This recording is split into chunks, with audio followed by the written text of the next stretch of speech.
Hi guys, welcome back to ASIB, and this is the first video covering the microeconomics unit. Microeconomics is a branch of economics that is focused on the behavior of individual decision makers. So that could be consumers, your producers, or households. For example, in microecon, we could want to learn about why certain people choose to buy or not buy things, and why companies choose to make certain goods, and what economic effect their decisions could have. In this video, we're going to be covering the concept of competitive markets as well as demand and supply, which are both crucial to understanding most of microeconomics. So when you first think of the term market, you're probably imagining a physical market, like the picture on the left, like a grocery store or a farmer's market. But in economics, the definition is a little bit more broad than that. In economics, the market is defined as a system which permits interaction between buyers and sellers.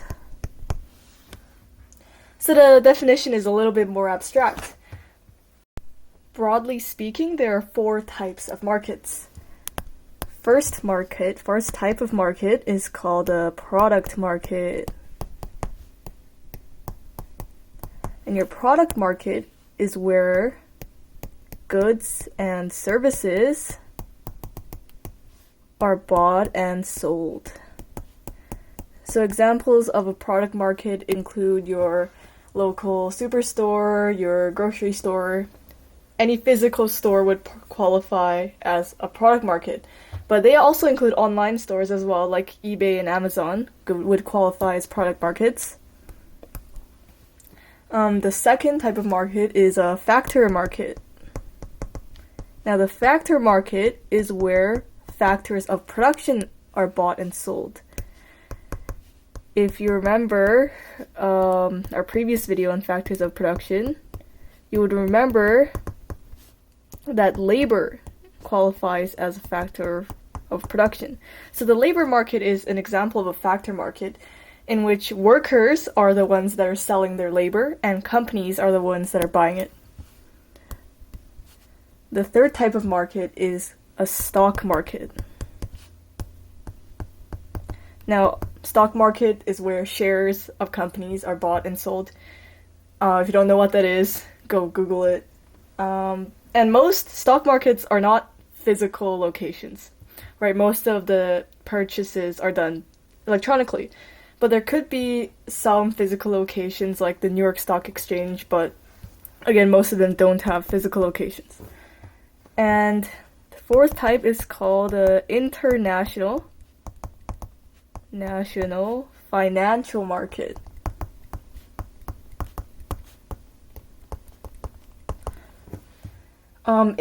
This is where international currencies are traded, so like the foreign exchange market, which we will learn more about when we get to global economics. And additionally, the term market could also be used to refer to just a general industry, for example, the steel market, or the market for carbonated drinks, or whatever. It's just everything that has to do with the buying and selling of that good. In microeconomics, we are specifically concerned with competitive markets, where there are a bunch of producers and a bunch of consumers all competing against each other for the best prices and the best products. And because there are so many people involved in one market, there is no single person that is in full control over the prices. So you could be asking, well, then how is the price of something determined?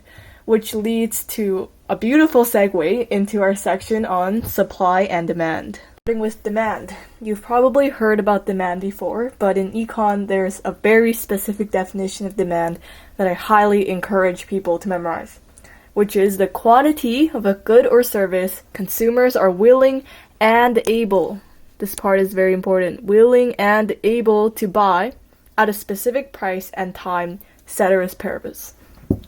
Okay, before I talk about the last part, the willing and able to buy is important because both of these conditions have to be satisfied for it to be qualified as demand. Like, I could be wanting to buy something, but if I don't have the money to buy it, my demand doesn't really count towards anything. If I'm able to buy it, but I don't want to buy it, and hence I don't buy it, then my demand also doesn't qualify as real demand. Okay, now talking about the ceteris paribus thing at the end. Ceteris paribus is a Latin phrase which means that all other things are unchanged. So in this case, it means that other than price and time, nothing else is changing. Like, for example, sudden changes in income aren't happening. There is no extreme weather shocks, there's no unforeseen, unexpected events. So because there are so many other factors that could influence whether or not someone is willing and able to buy something, we slap on this ceteris paribus phrase at the end of all of our definitions and our laws and our theories to make them valid. We can represent demand graphically with a demand curve on the left. And yes, even though it's a straight line, we still call it a demand curve, although sometimes it might actually be a curve. So on our x-axis, we have quantity. And on our y-axis, we have price. Now the demand curve very clearly shows us the relationship between price and quantity demanded, which is stated by the law of demand, which says that there is a negative relationship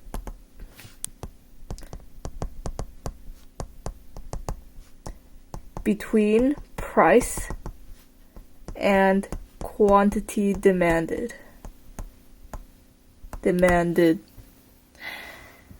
And you can very clearly see this through the demand curve. If you have our point A here, we're demanding quantity 1 at a price of P1. But as price goes down all the way to P2, now all of a sudden we're demanding more. We're demanding Q2.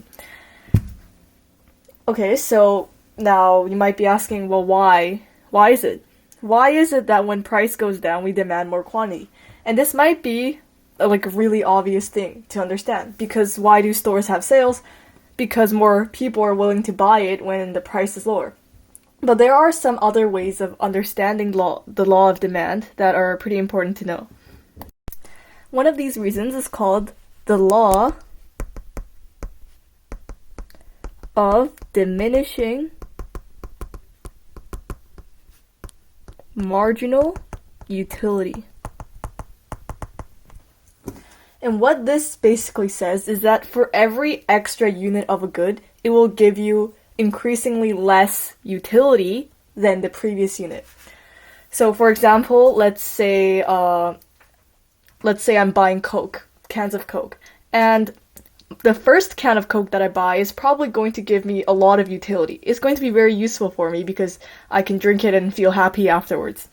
But as I buy more and more cans of Coke, as I buy my 10th can, my 20th can, every extra can of that Coke is going to be less useful to me. Because what am I going to do with 20 cans of Coke?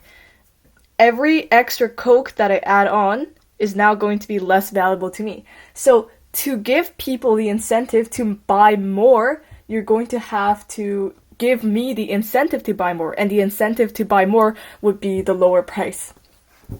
The second reason is the substitution effect.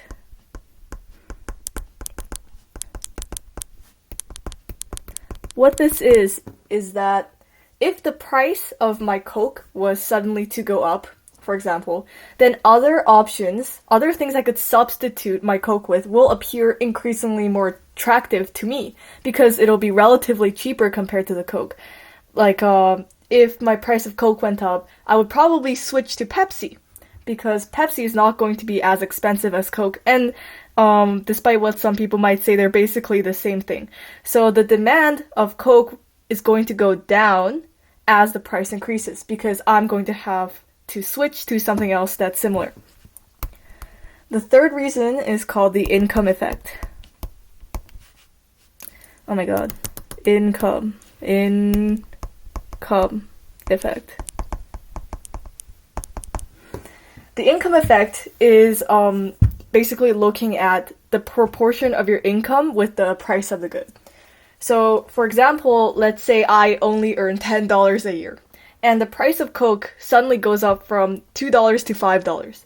Okay, well, now all of a sudden, that $5 is half of my yearly income. That's a lot of my money.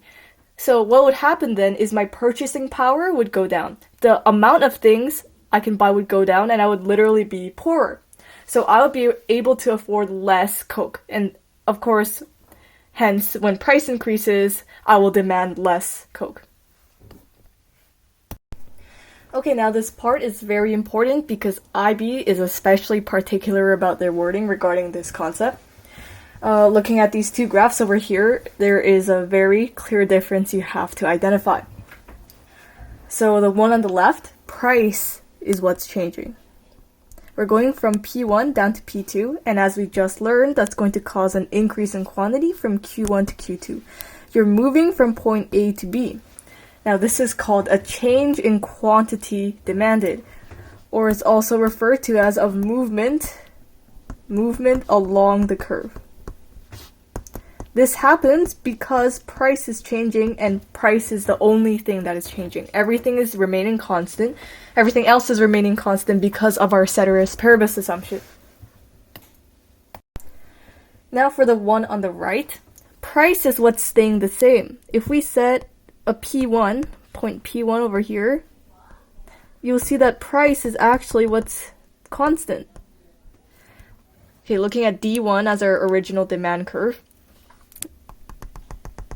D1 is shifting left or right, and you'll see as a result of this shift, we call this Q1, Q2, and Q3.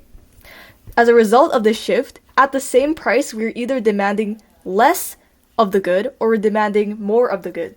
This is called a change in demand, and specifically if the demand curve shifts to the left, it's called a decrease in demand because you're demanding less for the same price. And if it's shifting to the right, it's called an increase in demand because you're demanding more for the same price.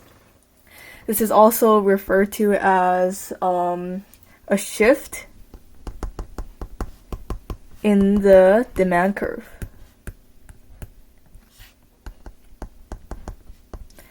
So this is happening for reasons that are other than price. That is not price. Price is what's staying constant. Okay, so what things other than price could possibly influence demand and cause a shift in the demand curve? The first thing we'd like to look at is income. Now, in the case of normal goods, the more money we have, the more we're going to demand of it. This especially applies to things that are considered luxuries, like jewelry or, vacations. So the more income we have, we're going to demand more of it, and we'll shift the demand curve to the right. But there is such a thing called inferior goods, and these have the opposite effect. If we have more money, we're going to demand less of it. These could be things like cheap wine, second-hand cars, second-hand clothes, rental goods, things like that. It'll shift the demand curve to the left if we have more money. The second thing we'd like to look at is the price of related goods. First of all, substitutes.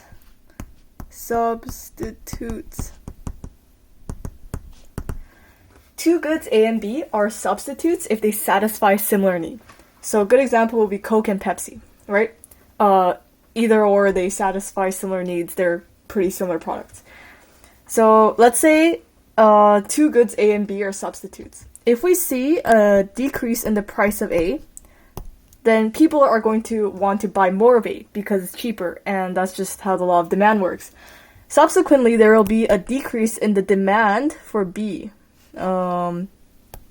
D of B. Because more people are suddenly buying A, and A and B are pretty similar, people won't be buying B as much anymore. Vice versa, if the price of A increases, there will be an increase in demand of B. Second case is called a complement. Now, complements are goods that go together. For example, badminton, birds, and rackets.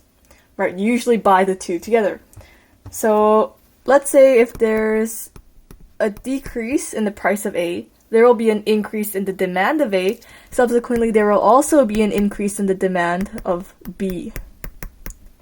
If my birdies suddenly get cheaper, there will be more people that also want to buy rackets because birdies and rackets go together. The third thing is tastes and preferences.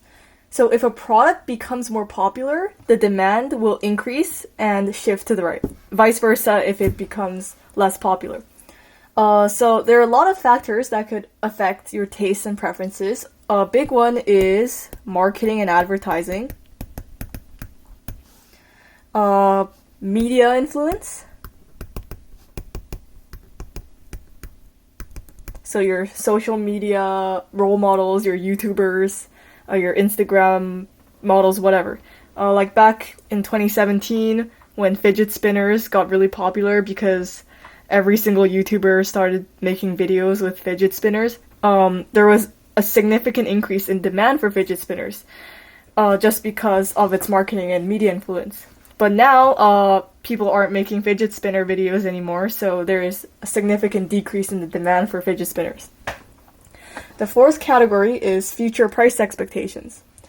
So if people think that the price of a good will increase in the future, they're going to demand more of that in the present, so they won't have to buy it at a more expensive price in the future. And vice versa, if they think it's going to decrease in the future, they're going to demand less of it so they can save their money to buy it when the price is cheaper. Okay, now the fifth. Okay, just cut the last part out. Okay, now the number of consumers.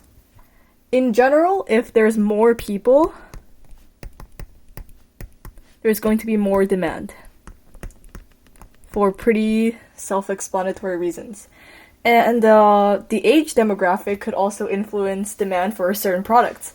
For example, if the population saw a sudden increase in the number of seniors, that could mean more demand for wheelchairs and mobility scooters and whatnot. Now moving on to supply. Supply is the quantity of a good or service producers are willing and able to sell for a given price at a particular time, ceteris paribus. So the definition is pretty similar to demand in that they're both a measure of quantity and there's an emphasis on the willing and able to sell part. So what directly follows is the law of supply, which states that there is a positive relationship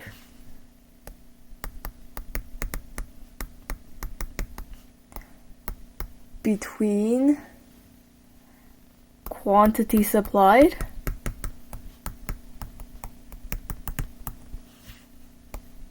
and price of a good. And this is directly illustrated with the supply curve. As you see here, as price goes up from P1 to P2, our quantity goes up from Q1 to Q2. And it's pretty easy to see why the increase in price would lead to an increase in quantity supplied, because producers are always trying to maximize their profits, so as price increases, producers will be enticed to produce more. Before moving on, I just quickly wanted to mention that there is such a thing as a vertical supply curve. And that would just be a line straight down that looks like this. That's your supply curve. And basically what this means is that even if the price were to increase, the quantity would stay the same. So if there's a P1 here that moves up to P2, your quantity supplied would remain at Q1. And there's two reasons for why this could be. The first reason would be because there's no time to produce more of it. For example, if you have tickets to a concert, no matter how expensive the tickets get, they cannot produce more of the tickets because they don't have time to expand the stadium or they don't have time to make more seats. The second reason could be that it's impossible to produce more of it. For example, Stradivarius violins. Those are antique violins made hundreds of years ago that cannot possibly be produced now. So no matter how expensive Stradivarius violins were to get, they could not produce more of it. Back to this concept, the wording here is pretty similar to what it was in demand. So on the left here we have a change in price as we go from P1 to P2 with no other factors changing. Your quantity supplied is going to increase, and this is referred to as a change in quantity supplied or of movement along the supply curve. Nothing else is changing here, just the price. Compared to in the graph on the right, we have our price at P1 remaining constant, while a change in a non-price determinant of supply is causing the supply curve to shift to the left or to the right. And this is what's called a change in supply.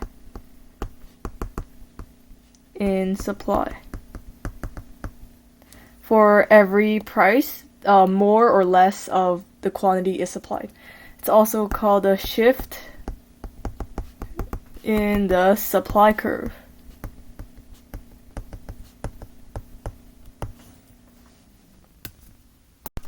Let's discuss some non-price determinants of supply, some things that could affect supply that are not price. So first we have the costs of the factors of production. So let's say if the costs of the factors of production rises, then essentially the production cost of making that good or service is going to increase. So there will be less supply, because it's getting more and more expensive to produce each unit of the good. Opposite of that is, let's say, an improvement in technology. So if technology were to get better, if technology were to improve, then that would be like the production process becoming cheaper, which means that the producers will be able to supply more, leading to an increase in supply. The third one is price of related goods. So there's two categories for this one. The first one is competitive supply. So competitive supply means that two or more products are being produced by the same company, the same firm. And the company has to make a choice on what more to produce. So if they produce both corn and wheat, as corn price increases, there will be more corn production, so the company will be forced to supply less wheat. So if the two goods are A and B, as the price of A increases, the supply of B, S of B, will decrease. The second type of related good is when they're in joint supply.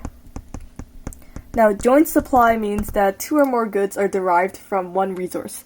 For example, if you have a sheep, you could make wool and you could make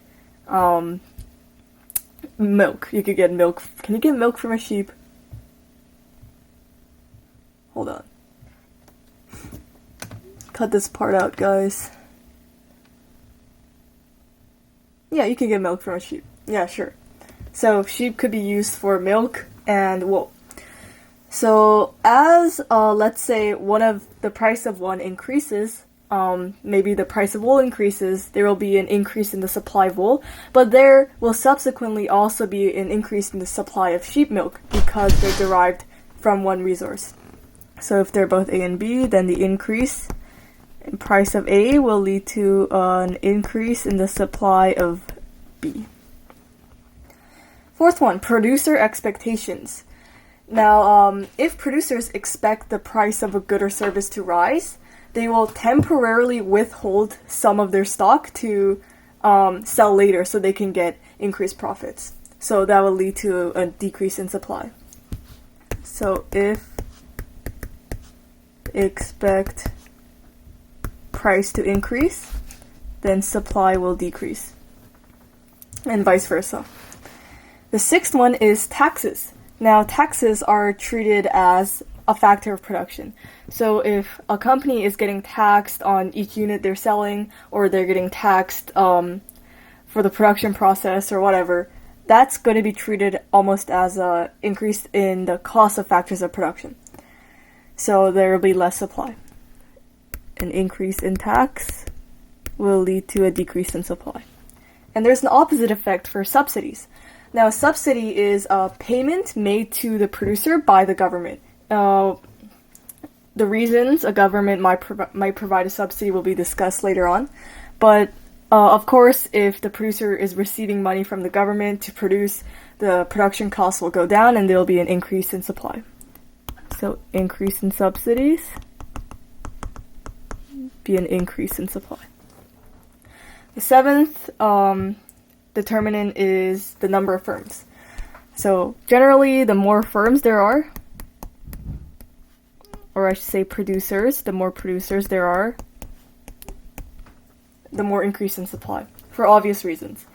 And the eighth category is shocks. Now, shocks are sudden, unpredictable events, such as bad weather conditions, could be war, natural catastrophes, man-made catastrophes. So this could affect the supply in both ways. For example, if there was unpredictable war that happened, maybe the production in bread, production in whatever other goods could decrease, but suddenly the production in weapons and guns and tanks could increase. So it depends on the situation. Anyways, that was it for this video, and in the next video we'll be covering what happens when you combine both supply and demand. Thanks for watching. If you liked the video, leave a subscribe, and I'll see you in the next one.